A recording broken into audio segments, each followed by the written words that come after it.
Alright, looks like we got a Road Ahead, July 2023, mid-year, Road Ahead. This was written by Dickbag, so let's see what he has to say. Hey, Holotable Heroes, welcome to the July 2023 Road Ahead. Today we're going to discuss so many things, we can't even contain ourselves. On the docket, we have Leviathan and Journey Guide. And Journey Guide? What is that supposed to mean? Galactic Legend, Leia Organa, a new raid featuring Star Wars Return of the Jedi, Princess Kneesa. What? Star Wars Return of the Jedi, Princess Kneesa. Who was that? Oh, remember, she's from the movie? And a new character, Captain Drogon. What does a new character mean? Is that somebody they made up, like Sorty? I don't know. So, grab a drink, sit back, and put on your readers. Let's go! Well, for you, it's not readers. I'm doing the reading. You just gotta sit there and listen. First up, let's talk about the all-new top of meta capital ship Leviathan. Here's what the lead designer of Leviathan has to say about the new capital ship. Designing Leviathan was definitely challenging. Profundity and Executor are the best of the best. So how do we create a capital ship that surpassed them both? Then it became obvious. Just take the enemy's capital ship for yourself. What? So you're telling me that Leviathan has the ability to steal the other capital ships, so now you can have two? We've also seen your questions popping up, asking how it will do against Executor and Profundity, and we're confident in saying Leviathan will execute profoundly. Inside Leviathan's kit, there will be anti-breach and anti-crit mechanics to help its survivability, and in addition to that, Leviathan has the ability to destroy enemy reinforcements. Not to mention, it will have lots of ferocity. Destroy enemy reinforcements. What does that mean? Reinforcements are the ships that come in that you call in. So what does that mean? Like, as soon as a ship comes in, they're just going to be all on it? Like, nah, get out of here, bruh. In short, you will use your special abilities to progressively take over the enemy's capital ship. Yes, that's right. You heard correctly. You'll be taking over your opponent's capital ship. Yeah, I got that from what you said before. Take it for yourself. You say, yes, that's right, like you didn't just reveal that 2 paragraphs ago. What are the full requirements for Leviathan? Well, we already have this, but I guess we can go over it again.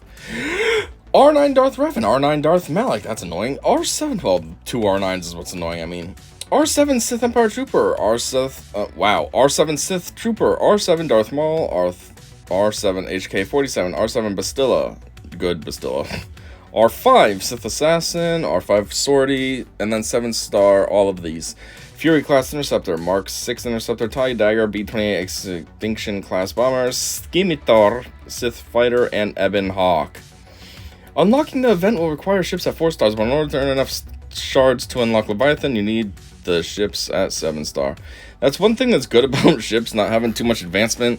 What I mean by advancement is like characters. You know, you can relic them, you can Zeta them, Omicron them, mod them, you know, tons of crap that you can do with characters. Where ships, 7 stars, like, that's about it. 7-star and upgrade their moves. That's the 2 things that ships have. So, when it comes to ship requirements, they're usually easy. Like, everybody probably, well, maybe not. I was gonna say probably already has all this, but not all of it. Probably not the first 3. You wouldn't have 7-star, but the rest, just by default, just by playing the game. Oh, we get the kit. That's cool. Leviathan kit. Abilities. Basic. Apocalyptic Falsilate. Do we actually already have this? I don't remember. Probably not. I don't know. Final text. Deal special damage to target enemy and inflict shock for 2 turns. Then, all Sith allies gain 1 stack of ferocity for 2 turns. If target enemy already had shock, inflict doubt for 2 turns on 2 random enemies who don't have it. If Seize the Bridge has been used in this encounter, dispel all buffs on target enemy and inflict fear for 1 turn, which can't be dispelled or resisted. That's a lot of crap just on the basic. Jeez, what does doubt do? Special 1, Sabotage the Hangars. Requires the player to inflict 15 debuffs. 1-time use. That's weird. 1-time use? Final text. Limit 1 use per battle. Sith allies gain critical hit immunity and 5 stacks of ferocity for 2 turns. And target ally recovers 40% health. Increase the cooldown of call reinforcement by 1 on the enemy capital ship if they're light side, and inflict capital ship sabotaged on all enemies until the end of the encounter. Next enemy reinforcement or seize the bridge is used. Where's seize the bridge? We're not even on that yet. Capital ship sabotaged. The next allied ship called to reinforce is immediately destroyed upon deployment. What? Well, that's some bullshatzel. The next allied ship called to reinforce. Wait, allied ship? Hold on a minute. I thought this was enemy. This is you, right? The next allied ship. So you're killing your own ship? Am I reading this right? Increase the cooldown and call reinforcement by 1 on the enemy capital ship if they're light side. Inflict capital ship sabotage on all enemies. Capital ship sabotage. The next allied ship called to reinforce. What? Does that mean us? That's weird. At first, I'm confused now, because at first I was thinking it meant the opponent. But now I'm looking at it, it says allied. That would mean us, right? You, the player, so you call in a... But that doesn't make sense. What benefit would that give you to kill your own? It's probably just wording. It probably is supposed to be the opponent. This ability can't be used unless other allied Sith ships inflict 15 debuffs. But see, there's allied again. That means us. So what? You kill your own... That's weird. That's dumb. Special 2, sabotage the engines. Final text, limit 1 use per turn. Reduce the enemy capital ship speed by 30% for the rest of the encounter, and remove 30% turn meter, which can't be resisted. Sith allies gain critical hit immunity and 5 stacks of ferocity for 2 turns. And target Sith ally gains breach immunity for 3 turns. Okay.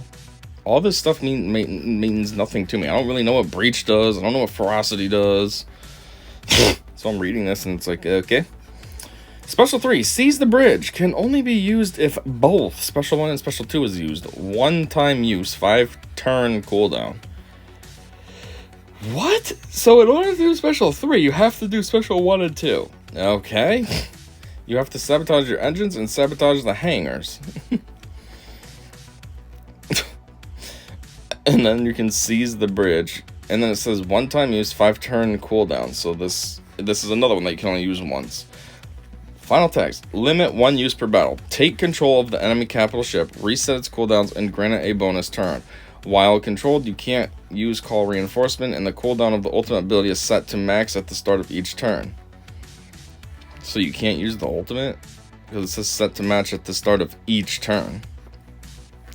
So that means if you're going up against Executor, you'll never be able to get the ship thing to kill... Well, I guess, yeah, that wouldn't make sense, actually. Because I guess that makes sense. I mean, I'm trailing on here while I'm thinking. Because if you're seizing the ship, the whole point of those ultimates is to kill the other capital ship. But, like, if you used the ultimate of the seized ship, then that means your ship's getting affected. So I guess that makes sense that you can't do it. Anyways. What am I on? Okay, yeah, right here. At the start of each turn, allies recover 50% health and have their cooldowns reset, and all enemies are inflicted with fear for 1 turn, which can't be evaded, dispelled, or resisted. This ability starts on cooldown. The first time Sith allies are inflicted with 50 debuffs, reduce the cooldown by 1. This ability can't be used unless destroy the engines and sabotage the hangars were used in the same encounter. Crew. Wrath of the Sith. Darth Revan. Final text. Sith allies gain 15% max health. Sith ships gain critical hit immunity for 1 turn. 1 stack of ferocity. 1 stack of We Have Returned for 2 turns. And Sith Empire ships gain an additional stack of We Have Returned. Okay. Whenever an enemy is summoned, reduce their max health by 50% until the end of encounter. Enemies attacking out of turn deal 50% less critical damage to attacker Sith allies. Whenever an enemy's debuff expires, a random ship gains 1 stack of ferocity for 2 turns, limit once per turn. Mark 6 Interceptor gains an additional 10 stacks of Devouring Swarm when starting its first turn after it's deployed. Whenever an enemy reinforces, inflict daze on all enemies for 1 turn. Sith ships are immune to max health reduction. Reinforcement bonus. Reinforced Sith ships attacks can't be evaded. They gain 5 stacks of ferocity, and they ignore taunt effects until the end of the turn. And stun target enemy for 1 turn, which can't be resisted when deployed. Okay. The Leviathan is expected to release on 7/19/2023, which is actually pretty soon. Today's what? I don't know what today is, the 9th? So, 10 more days. How many moves does this thing have? Normally they have 5 when you count the crew as well, right? This has the basic 1, special 1, 2, special 2, 3, special 3, 4. And then the crew, I guess that's the right amount. I don't know, it just felt like it was short by 1. Huh. Well, there it is, I guess, the Leviathan. So, I don't understand what's up with them making ridiculous metas like this, though. Like, this ship just sounds way too OP, how it can steal the capital ship and all this, and, like, talking about destroying a reinforcement. Now, it's set allied, so I'd assume that's you, but I don't know. It's like I don't know, it just seems dumb, because then everybody that's Whale or Kraken will have this, and then what, you're all just fighting with each other with the same thing. Like, I think rather than create something that's a meta killer to be top dog, make something that's equal, make something that's on the same level as Executor and Profundity. So there's 3 now, 3 options. A little funner than having one thing that just comes along like, hey, I'm way better than you. I'm the new meta. That's stupid. Then it makes everything that you already have obsolete. I mean, geez, I'm still working on getting Executor up to 7-star. I think mine is... What is mine? I think mine's only like 5-star even. Just got it there recently. Like, it's taken forever to get this thing to 7-star, and now you're gonna come up with a new meta? So, like, my potential of being in that meta is now destroyed. Like, even the Profundity seems to be slightly better. I go up against so many squads that are so much weaker than mine, and I lose. And it's like, cool, let's make a new meta. That makes sense. Ugh, so dumb. But anyways, there it is. Key reveal. And requirements for this. So, moving on. Looks like we got Leia Organa as a galactic legend coming. Although they did say that in the beginning of the thing. But, still. I guess that kind of makes sense because they released the Jabba a while ago. And now they do Leia. Which, Leia... although this is Leia Organa, so I'm thinking this is like later in life version of Leia, which would make more sense to be a GL, but it makes sense because Jabba used to have her when she was just princess as like his sex slave thing. So anyways, our second big piece of news is about our new galactic legend, Leia Organa. While we are a little ways though from releasing Leia, we wanted to give you a quick rundown of the character. Our lead designer for Leia Organa had this to say: while designing Leia, I was trying to create a character that would be leading a tactical assault against an enemy. Leia was always a vocal and visible leader of the Rebel Alliance, and her being in charge of the battlefield should be reflected in her in-game strategy. Each ability allows the player to pick the best target to accomplish a goal. This could mean, based on the enemy role, a high-priority target, or using one of your allies to deliver a powerful blow. Also, by being such a notable target, she is naturally drawing the attention of the enemy, and if they fail to accomplish their goal of prioritizing her, they will be punished. So what's that mean? She's going to be a tank? She's going to be like Luke, how he's supposed to taunt. Mine seems to just kind of dick around like, I don't feel like taunting. But everyone else's is always like, hey, I'm just going to taunt non-stop. Of course, mine can't ever do that. But anyways, is that what she's going to be like? Any mother effing ways. Part 1 of character requirements. So, Captain Rex, Relic 7. I would assume, based on how this game likes to function, that's probably the new Captain Rex. Needs to be Relic 7.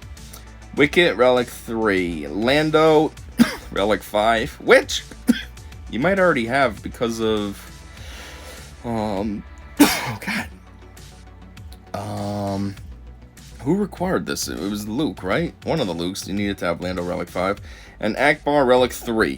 Then I skipped this one, Princess Kanissa, because we don't have her yet. And, of course, she needs to be Relic 7. The brand new character, Relic 7. There you go, yep. We will be releasing the second part of her character requirements at a later date, so be sure to keep a lookout on the forums. Please see her basic ability information below. What? Yeah. Oh, what? They're releasing a tiny part of her kit now. Alright. Deal physical damage. Rebel allies gain retribution for 2 turns. On her turn, deal bonus true damage to target enemy equal to 10% of the damage other rebel allies received since her last turn, and deal additional effects based on the target enemy's roll. Connection lost. Yeah, don't tell us the whole thing. Deal true damage to the target equal to 10% of the damage other rebel allies received since her last turn. So that's total. So if there's a lot of AoEs and stuff, then that would be a lot of damage that everybody got total, but then 10% of that. But still, if it was like 1,000,000 damage total that everybody took, 10% of that would be 100,000.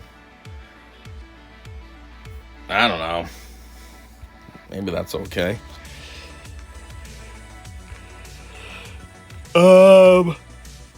Okay.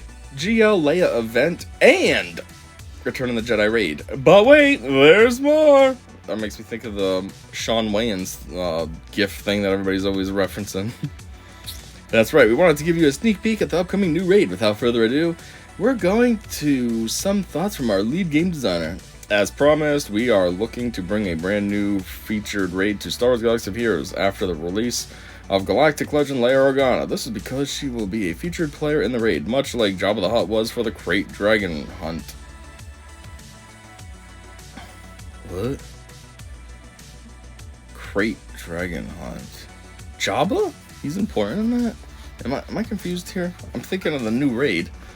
Yeah, that's what they're saying, a new raid. Huh, Jabba? I didn't realize he played a critical role. I don't have him yet. I'm working on him, but... maybe that would help. But what will this raid entail? With the 40th anniversary of Star Wars Return of the Jedi in full swing, we thought it would be great if we could bring our own unique spin to the classic speeder bike pursuit from the movie. Using the motion tech we pioneered for the Dash Rendar level and the Starkiller event, we will bring to Galaxy of Heroes a brand new way of viewing and playing the game. Your squad will be racing through the forest of the moon of Endor, dodging trees, avoiding rocks, and skimming over the ground at breakneck speeds in pursuit of the Imperial Scout Troopers. Aw, so it'll be like a real game? You'll actually be doing something instead of just watching guys kind of stand there and doing their own thing while you choose a random move for them to do? You will be asked to bring 3 characters from the list below. These characters will have their abilities change for the raid as they will all be zooming along on the 74Z speeder bikes as seen in the movie. There are 8 new abilities, a unique basic shared by all characters, and 7 special abilities that characters will get 1 or 2 of based on their current abilities in their kits. Additionally, all of these replacement abilities will not be doing traditional damage, but scoring points in the raid via applying different types of stacking effects onto the enemies. When any of these stacks reach a certain level, the enemy will be defeated, scoring you an even larger amount of points. We are working hard to bring these defeats to you as epic cinematic moments, a visual payoff for your strategic gameplay. For example, Jedi Knight Luke Skywalker gets his repulse ability replaced with Divert Attention. Using this during the raid will apply stacks of Distract on the enemy scout trooper. When the scout reaches a certain threshold of Distract stacks, based on your raid difficulty level and the type of scout you are facing, the trooper will look back and be oblivious to the obstacle in his path that they will inevitably crash into, defeating them. Yep, just like in the movie. Don't think we forgot about how your mods and unique abilities will work either. Increasing Luke's potency will increase the amount of Distract stats applied with each use. Different stats will affect different abilities, and we'll have a full list of available to everyone before the raid is released. As we know, there will be some deep theory crafting and optimization made for the 3-person squads you'll be bringing into the raid. Okay, this is cool, but the only problem I have with it is, we're still trying to figure out the Crate Dragon raid. I mean, geez, my guild, we don't get very far. We get like, what is it? What's the threshold thing? 90 million damage as a guild, and we barely get like the 25 threshold thing. Like, we're still struggling with this, and now you gotta introduce a new one. How annoying. Currently planned allowable players include Ekbar, 3PO, Chewie, Journey Guide version, Han Solo, raid reward version, Hera, Lando, Wedge, Luke, Jedi Knight Luke, Chief Chirpa, Ewok Elder, Ewok Scout, Lograi, Papalu, Wicket, Tebow, Admiral Pia, Imperial Stormtrooper, Iden Versio, Moff Gideon, Range Trooper, Magma Trooper, Death Trooper, Shore Trooper, Colonel Stark, and General Veers. So, when can you expect to experience this new raid? The team is driving towards the fall/end of this year. We're excited for you to tackle this raid in the near future. Well, based on how CG works, I would say end of the year, probably beginning of next year. Outside of those 3 major announcements, we have a few additional items we would like to discuss. First, a tidbit from the designer working on the tiny but mighty Princess Kanisa. Working on Princess Kanisa has been fun. My heart nearly exploded when I found out I was going to design her. Ewoks have always been my favorite creatures, species in this Star Wars galaxy. Without giving away too much, expect Kanisa to raise Ewoks' power level and lift their meta rankings. Yeah, I didn't know who Princess Kanisa was, but I was assuming the whole time that she had to have been an Ewok, because they're saying from, episode 6 nowadays, 3 back in the day. And I was like, there's nobody new for characters in there. It's the same squad we've had all along. Luke, Leia, Han, Chewie, 3PO, R2. So I'm like, it has to be Lando. So I was like, it had to be an Ewok, because Ewoks are, huge in that movie. But I wasn't sure, because I didn't know. So I don't want to be an idiot and say this, and then somebody listens like, you're dumb, Princess Case is blah, blah, blah. But it looks like I was right. She is an Ewok. Anyway, next up, we are thrilled to introduce a new original character into Star Wars Galaxy. Oh, yep, I was right. That Drogon is fake. When I said that in the beginning, I said, is this a new character they're making up based on how they phrase it? It is, just like Swordy, so now they have 2. Introduce a new original character into Star Wars Galaxy, Drogon, a rebel captain who fought with the rebellion on Endor, and is a key part of the GL Leia squad. Since birth, Drogon has not just had a limb difference, but also a sense of justice and passion to help those in need. From the start, we focused on designing Drogon to not only be authentic, but also a character that feels part of broader the Star Wars universe. We are excited to welcome Drogon into the squad and look forward to other ways we can broaden inclusive design in our game. Thanks for reading this month's Road Ahead. A reminder that many of these announcements are still in development and details are subject to change. We hope you are excited for the new raid and everything else we announced today. See you on the holotables, Swiggo development team. One thing I'll say about that, they said things are subject to change. Typically, no. Things don't change until after the fact, like after you release a character or whatever, and it's in the game, and then you're like, oh, whoops, we made it too good, and then you make it worse. That's the only time things change. Otherwise, it's what you're given is basically what you get with these guys. Anyways, Road Ahead. They made it sound like there was so much stuff to talk about here, though. So many amazing things, we can't even contain ourselves. All it was the Leviathan, a little bit more details on that in the kit reveal. Leia, a new character they invented, and then a new Ewok to bring up them to a meta, apparently, instead of Chief Chirpa. It's really just 4 things. Oh, and a new raid. It's like, it's only 5 things, and they're all interconnected. Leia has to do with that raid, and Kanisa has, does Kanisa? No, Drogon has to do with Leia, and whatever. I think Kanisa does too, right? Where'd it go? Yeah, Kanisa, and I'm sure Drogon will be on here as well, like part 2 or something. So it's all interconnected anyways. It wasn't really like that big of an excitement like they tried to make it sound like in the beginning. But anyways, that's their motherfucking Road Ahead for July 2023. So, yeah, thanks for checking this out. Or the snippets. I always like to chop this up and put the individual things as their own videos, just so then it's more bite-sized and digestible. But regardless, if you still check this out, cool. That's what I made it for. And, yeah, until next time, I said see ya.